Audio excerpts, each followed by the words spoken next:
Well, come on, folks. Let's we have to be real. In this day of social justice, and with all the police brutality and the things going on, and Black Lives Matter and all that, um, the the dinner will not be cooked if you don't put all the ingredients on the table. It just won't happen, and we don't want to. We're always afraid to mess up things. Black folks, when they just like a team that has a four-game series with another baseball team, and they go in there and beat the shit out of them the first three games. Most teams, not all, but most teams sort of relax a little bit. That that fourth game, the other team might win, especially if they have some good performances from the other team, from the opponent. Well, black folks are like that too, and this is all brought on because I'm looking at First Take and I'm looking at Perk. I'm looking at old Perkins who used to play with the Celtics, with Big Baby and them. Perk is a good announcer. I like Perk anyway, but they're they're getting him into their stream of things. He's on TV getting on Kyrie Irving about him saying something that didn't have anything to do with crossing a guy over or hitting a 3-point shot or something to do with basketball. He's talking about some social issue, and Perkins he's in now because he's like the other announcers. And listen, because I say a guy wears size 30 shoe, that does not mean that a guy's doesn't have a 161 IQ. Let's not get that messed up. Now, what I mean by that is, it has nothing to do with Perkins. It's just that because we say a guy is like Kyrie Irving, we know he's a little bit emotional, and he certainly dances to the beat of his own drummer. And a lot of people like that, especially a lot of great people. Ray Charles, Michael Jackson, David Ruffin, um, Boy George, a lot of people who are really great in their respective fields don't think like the normal human being. And obviously they don't, because they would not be able to reach those heights of fame and glory and be the best at what they do. Um, Kobe Bryant is no social but was no social butterfly. I mean, as far as being a great basketball player, a great husband and dad, he's all of that. But he's a little different the way he thinks. The interviews that he gave out, which is why the media hated him anyway. And I don't care who raises their eyebrow or frowns at that. Of course, everybody said all kind of great things about Kobe when he died, but the media did not love Kobe Bryant.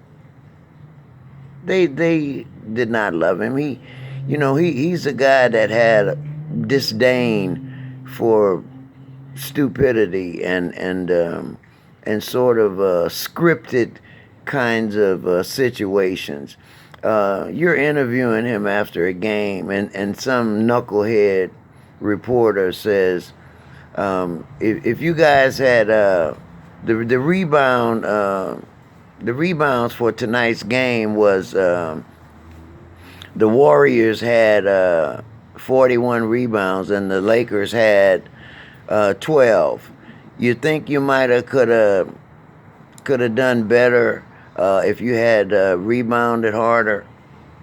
Come on, you can ask some guys that. Kobe, some things that he thinks are clear and should be right there on the table.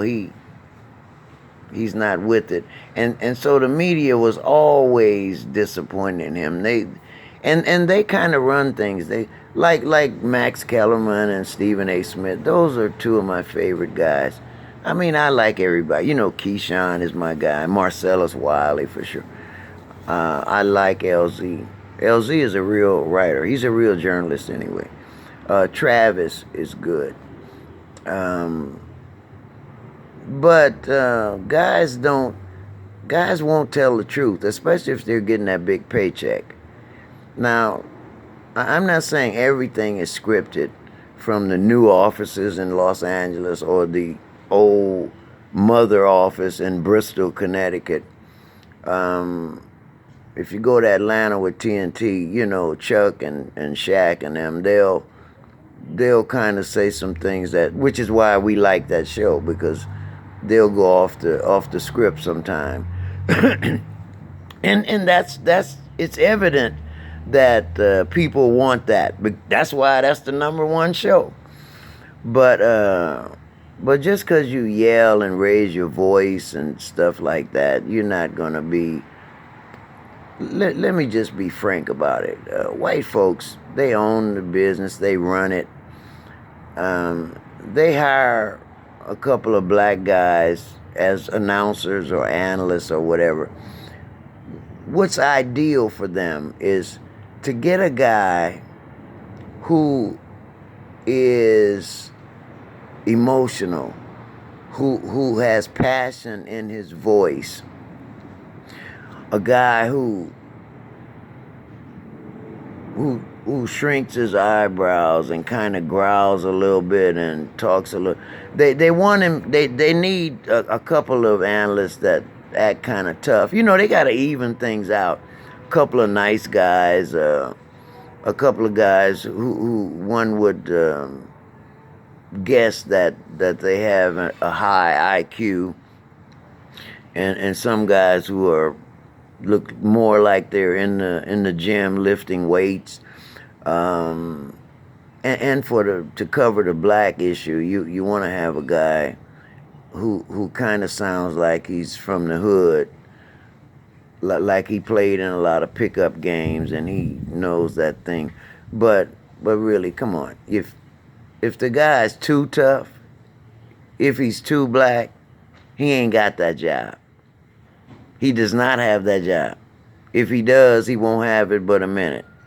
Just look at TV and look at all the guys you know, and guys who really have some street cred, guys who are raised in the neighborhood and are kind of tough.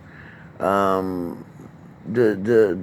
network might hire them, but boy, you better believe the orientation period is going to be strict and regimented, and it's going to be like boot camp. I like Jalen Rose. He's great. I like him. I like all the stuff he does.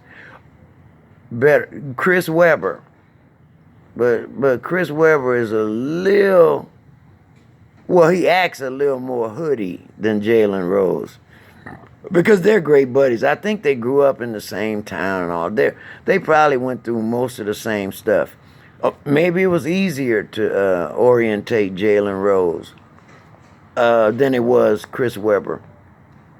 But you could see the hood street quality in C. Webb. And they really don't want that. They don't want that kind of thing on there. I don't know, whatever they're paying Chuck and Shaq, they should just keep paying them, because they got away with murder and made that the number one show. And when I say got away with murder, because Shaq and Chuck are two knuckleheads. Shit, they're my best buddies. Shaq, if I knew him, he would be my best friend. Kobe's my favorite basketball player, but Shaq would be my best friend. We think alike. I say things and then I hear him on TV. He says the same thing. But anyway, but they got on that show, and you know they're a little bit off the charts. They'll say some things way back when Shaq first came, and somebody was doing something. JJ Barea. Yeah, he had a good game. I don't remember who they were playing, but he talks a lot of trash and stuff. Like he was going in the lane, making some layups. He wasn't hitting no shots, but he made some layups. And Ernie asked, "Yeah, they got to find a way to stop Barrera." And Shaq just said, "Yeah, I know how to stop him. Yeah, put him on his ass." I don't remember if they bleeped it out or left the bleep on TV or whatever, but I same thing I'm thinking. But you can't do that today. And then you see the league has tried to even the playing field. Um, Guys like Luca, the Joker, he would probably be as as dominant as he is today anyway because of his great skill. And I'm not saying Luca is. I mean, how much more skillful can you get? But you gotta get orientated. You gotta get in the league. And a lot of guys, there probably have been a lot of white guys or European guys with near the skill level of Luca or Jamal Murray or somebody like that.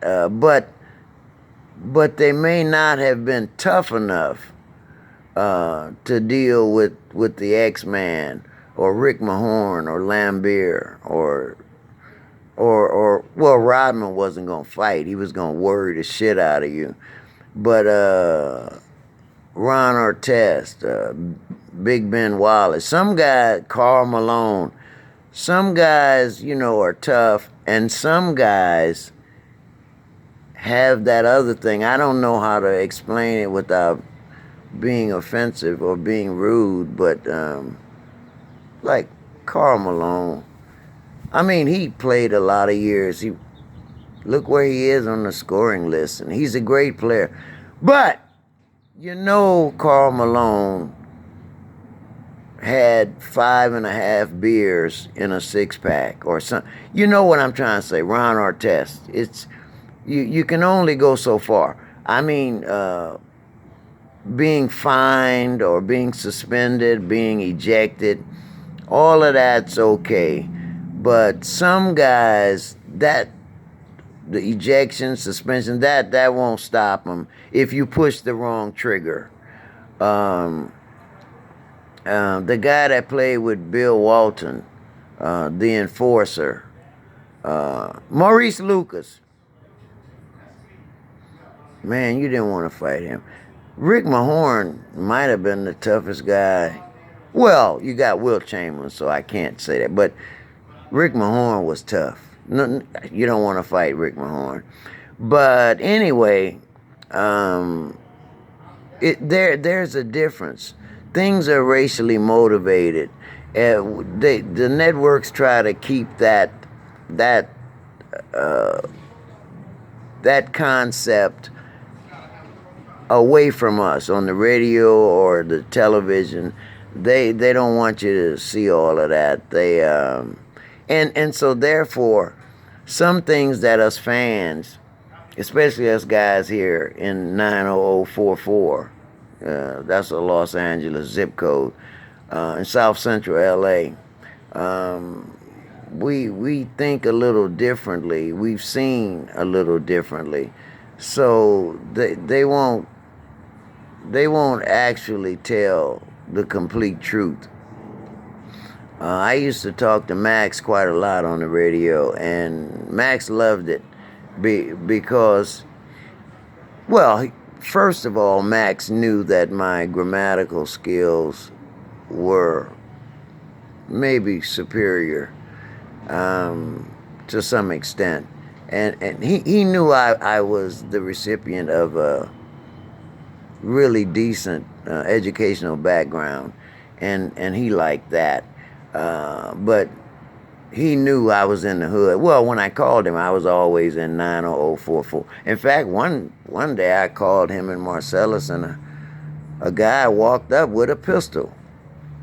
It was about 7 of us sitting on the porch, and the guy, I don't know who he thought well, it wasn't me. I was the only one standing, but so I was nearer to to the pistol and whatever he was going to do. But he was talking to somebody on the porch that had messed around with his woman or something like that. And thank God, he just left and he jumped on a bus. And I don't know what happened to that guy. But anyway, what I'm saying is they know the truth. I mentioned Max and Stephen A. because I like their skill level a lot.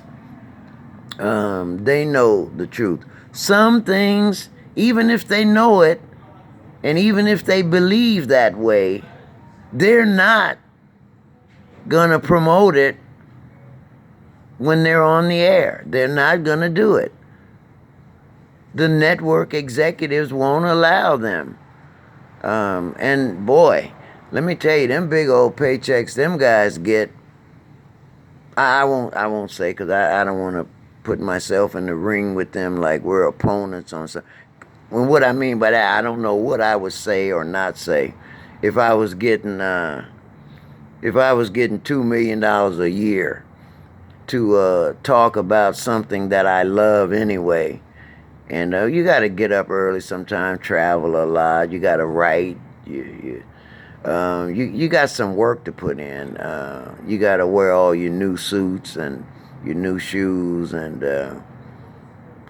talk about what you love, sports. But they're not gonna really tell the truth. Like a guy like J.J. Barea, a guy like this new guy Campazzo.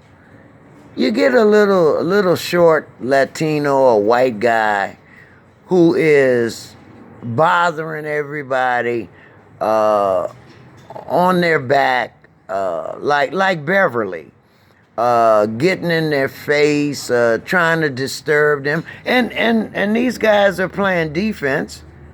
They're playing defense, but a guy like Campazzo or J.J. Barea, the analysts and announcers will eventually, after the game, they'll describe them as passionate and bothersome, and they got a lot of heart, and they'll do this and do that, and take a guy like the Lakers had, Montrezl Harrell.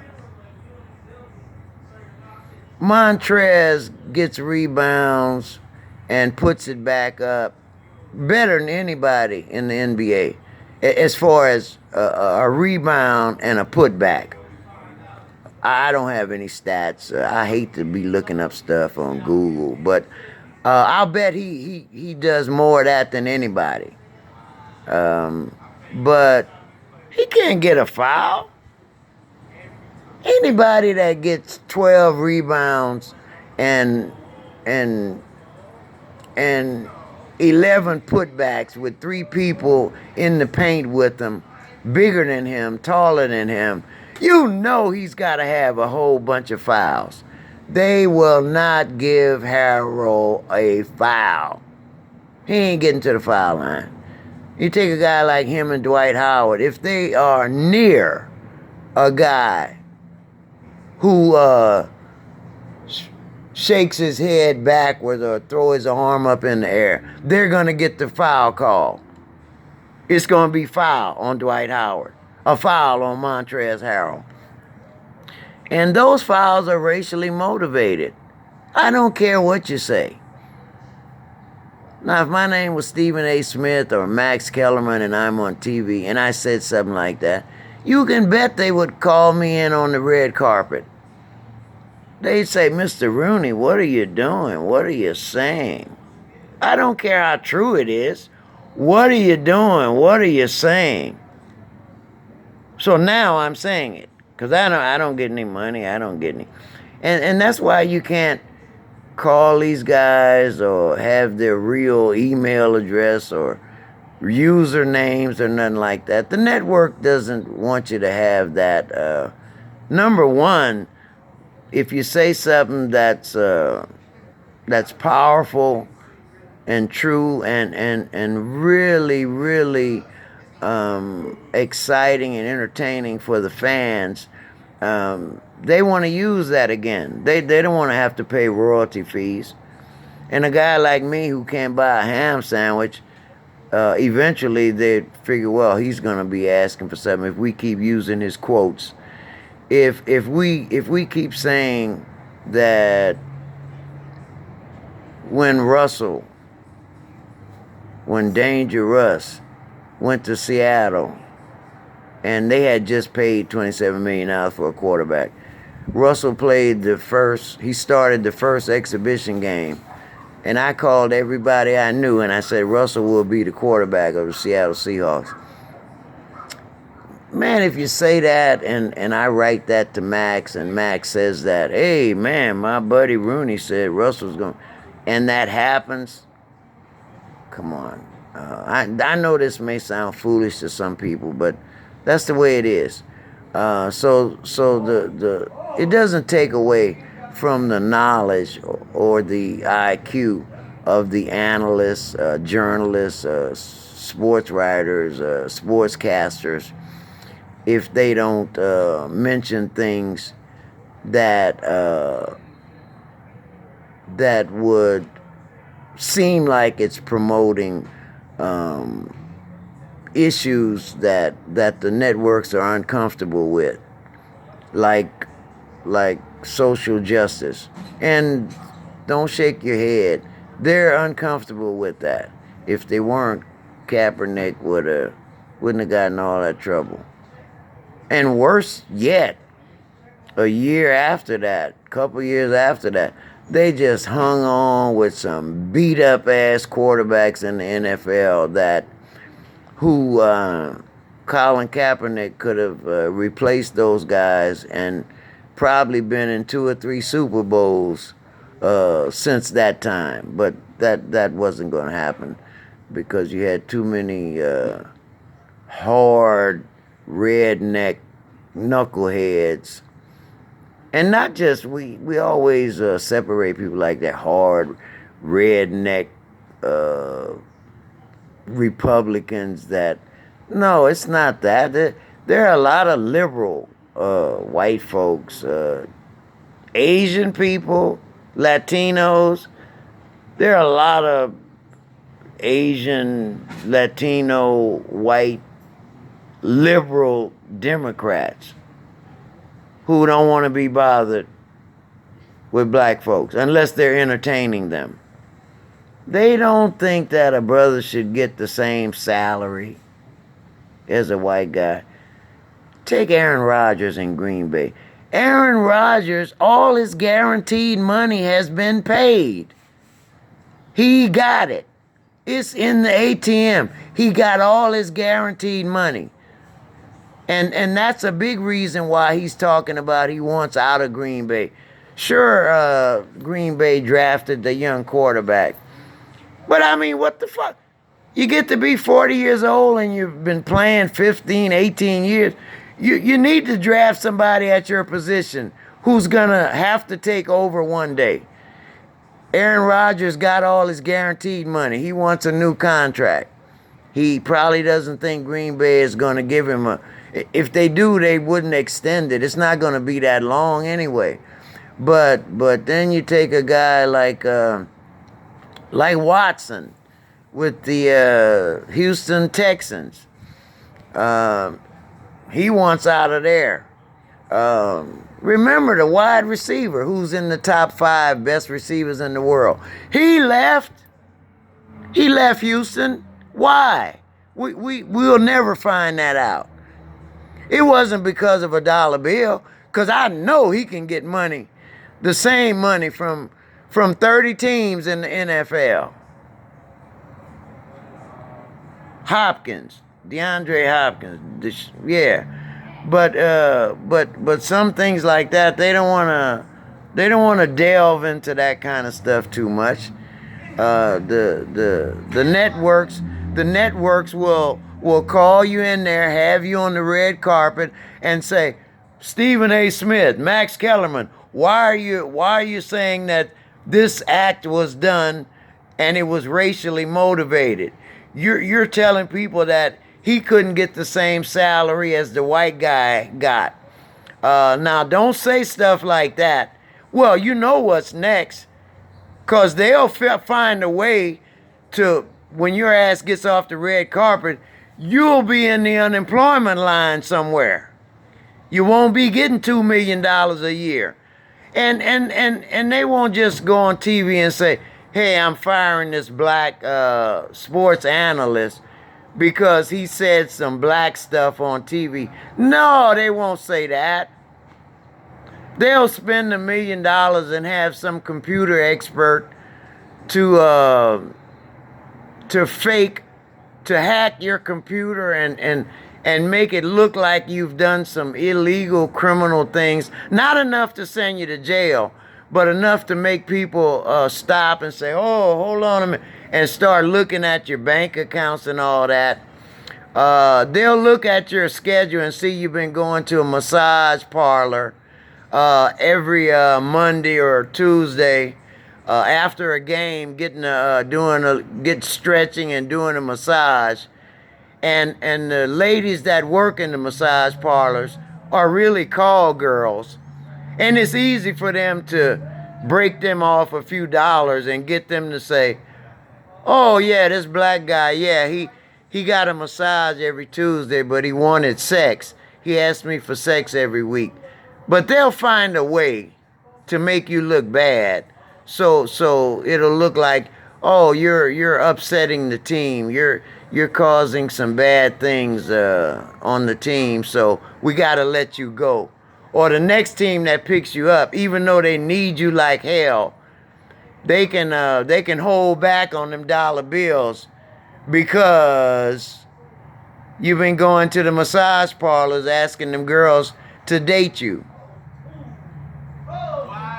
Them girls will date you anyway because you got a big bank account. You can go to the ATM all day long, fool. That's why they doing what they do. But they'll bring that shit up to make you look bad. So it doesn't look like if you're a real testy dude on defense, they'll say, oh, he's a passionate guy. He's got a lot of heart. He's doing this, he's doing that. If it's a black guy, he must be on probation. He must be on parole.